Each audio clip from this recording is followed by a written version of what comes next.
Hello, this is a vodcast looking at the Berlin Wall, the key events and the consequences of the Berlin Crisis 1961 as part of Edexcel's GCSE. It's the first of three crises you have to examine. So last vodcast we had a look at the causes. This is really going to look at the key events. So key thing I have to understand is the impact of the summits.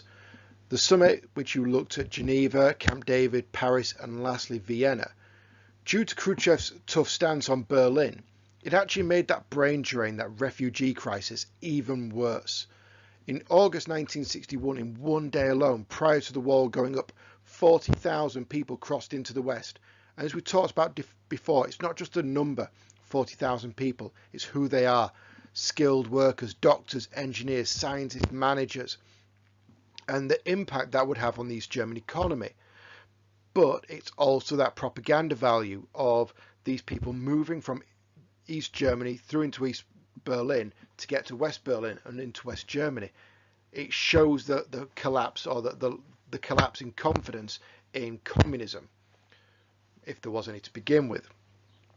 And so the East German leader asked Khrushchev to do something about it. And what he really was talking about was closing the border, stopping this migration of East Germany's talented and best workers. So on the 12th of August, the border between East and West Berlin was closed off and guards put up a barbed wire fence, not simply between East and West. It's not a straight line down north and south so you split East and West Berlin apart. No, this was a border wall that would go around West Berlin, ensuring that nobody would be able to find a way into West Berlin. However, soon this barbed wire fence, as you can see in the background image, began to be replaced with a concrete wall. So how did people react to the wall? Well, some people still tried to cross and some managed early on when it was a simple fence. There are images of people scrambling across. But by the end of the wall's construction, it wasn't simply just one wall. There were often two walls, one facing West Berlin and one facing East Berlin. The area between them had been landmined. There were barriers to stop cars getting through. They also had guards in watchtowers with searchlights, with orders to shoot anybody who tried to escape. And by the end of that summer of 1961, families, even neighbours who once would have been able to see each other, would be parted for decades to come. And here we've got a still from the film Bridge of Spies. And you can see here the watchtower. You can see these spotlight lamps here illuminating the ground, the fence with barbed wire on top of it, and these kind of iron or steel hedgehogs designed to stop cars being able to smash their way through. And if you notice here, you can see the border guards marching up and down, but notice onto a path because some of the areas would be landmined to ensure that no one got through.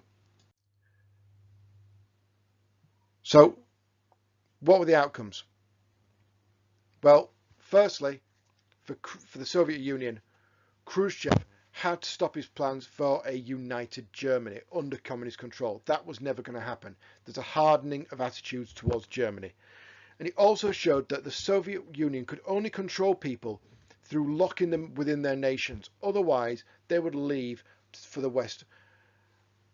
However, the wall did stop people leaving East Germany through East Berlin. So in that respect, it did work.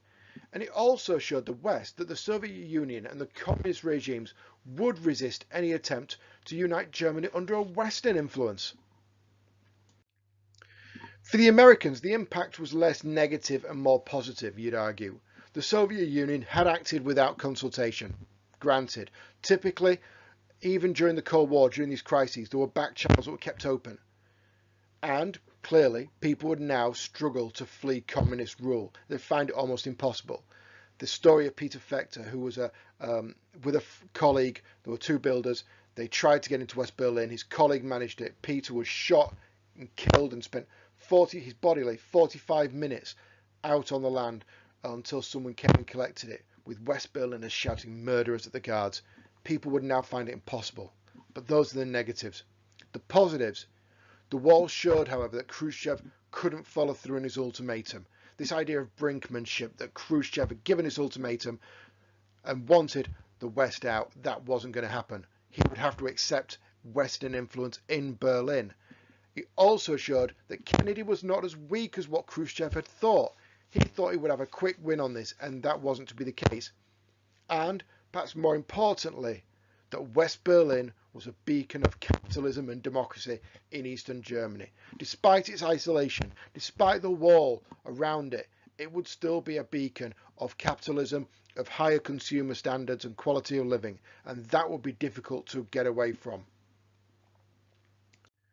And the wider outcomes, because remember, with your consequences question, you always get the kind of short-term consequences, but understand the long-term can equally be as important. The crisis reminded people of Churchill's Iron Curtain speech in 1946, where he said that there was an Iron Curtain that started in Stettin in the Baltic and descended through to Trieste in the Adriatic. That was a symbolic idea, but now it seemed there was a physical curtain splitting east and west. That Churchill's Iron Curtain could be seen in the Berlin Wall. So the wall became a symbol of the Cold War. However, you could argue that the Berlin Wall lessened tension because it actually meant they had less to fight over. The city had been split in two. Kennedy famously made a speech saying, "Ich bin ein Berliner," meaning I am a Berliner, I am a citizen of West Berlin. And what he said was he was praising West Berlin and its freedom and was condemning the Soviet control of East Berlin. Although technically, saying "Ich bin ein Berliner" also means I am a donut. But whilst Kennedy was extolling the virtues of democracy and freedom and saying how bad communism was, he wasn't prepared to fight over it. As Kennedy also said, a wall is better than a war. Well, this has been a short podcast. I hope it's been useful. The key thing here is to understand the key event, the wall going up, a couple of details about it, but more importantly, the consequences. That's the really important part. Hope it's been useful, and thank you for listening.